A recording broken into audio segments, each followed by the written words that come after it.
ಆ ಡೈಲಾಗ್ ನಮ್ಮ ದಾವಣಗೆರೆ ಬಾಯ್ಸ್ಗೋಸ್ಕರ ಹೇಳ್ಬೇಕು. ಓಕೆನಾ ಬಾಯ್ಸ್? ಧ್ರುವ ಸರ್ ಆ ಡೈಲಾಗ್ ಒಂದ್ಸಲಿ ಅವ್ರಿಗೆ ಹೇಳ್ಕೊಡಿ sir.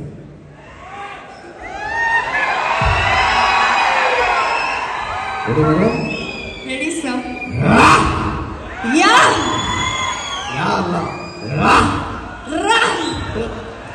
It has to be very, very local. ಆತರ ನಾ ಫುಲ್ ಪಕ್ಕ sir. Ready? Don't teach father. Don't teach father How to fight.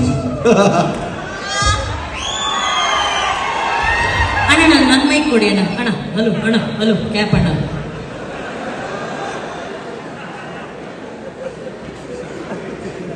Madam super dialogue.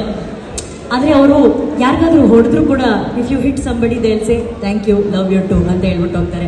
ಅಷ್ಟು ಪಾಪ ಮುದ್ದಾಗಿ ಡೈಲಾಗ್ ಹೇಳಿದ್ರು. Thank you so much.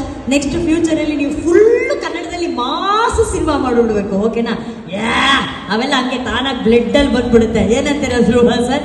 ನೀವು ಇಲ್ಲಿ ಬೆಂಗಳೂರಲ್ಲಿ ದೊಣ್ಣೆ ಬಿರಿಯಾನಿ ಎಲ್ಲ ತಿಂದಿಲ್ಲ? ನೀವು ತಿಂದಿದ್ದೀರಾ? ತಿಂದಿದ್ದು. Keep continuing that madam. ಅದು ಬರುತ್ತೆ ಮಾಸ್. Yes. ಫುಲ್ಲು ಚಾಕ್ನ ಅಂತವೆಲ್ಲ ತಿಂತಾ ಇದ್ರೆ ಫುಲ್ಲು ಲೋಕಲ್ ಆಗಿ ಬಂದ್ಬಿಡ್ತೀವಿ. ಬಟ್ ಎಲ್ಲೋ ಒಂದ್ ಕಡೆ ಕನ್ನಡಿಗರು ಇವರನ್ನ ನಮ್ಮವರಾಗಿ ಸ್ವೀಕರಿಸಿದ್ದಾರೆ. ಸೊ ಒಂದ್ ದೊಡ್ಡ ಚಪ್ಪಾಳೆ ಬರಬೇಕು ಮಾರ್ಟಿನ್ ಚಿತ್ರದ ನಾಯಕ ನಟಿ ವೈಭವಿ ಅವರಿಗೆ. ವೈಭವಿ ಅವರೇ ಥ್ಯಾಂಕ್ ಯು ಸೋ ಮಚ್. ಇನ್ನಷ್ಟು ಕನ್ನಡ ಸಿನಿಮಾಗಳಲ್ಲಿ ನೀವು ಕಾಣಿಸ್ಕೋಬೇಕು ಅನ್ನೋದು ನಮ್ಮೆಲ್ಲರ ಆಸೆ. Thank you very much. ಧನ್ಯವಾದಗಳು. ಧನ್ಯವಾದಗಳು. ಒಂದು ಹಾಟ್ ಹಂಗೆ ಹಾಟ್ ತೋರಿಸ್ಬಿಡಿ, ಖುಷಿ ಆಗ್ಬಿಡ್ತಾರೆ.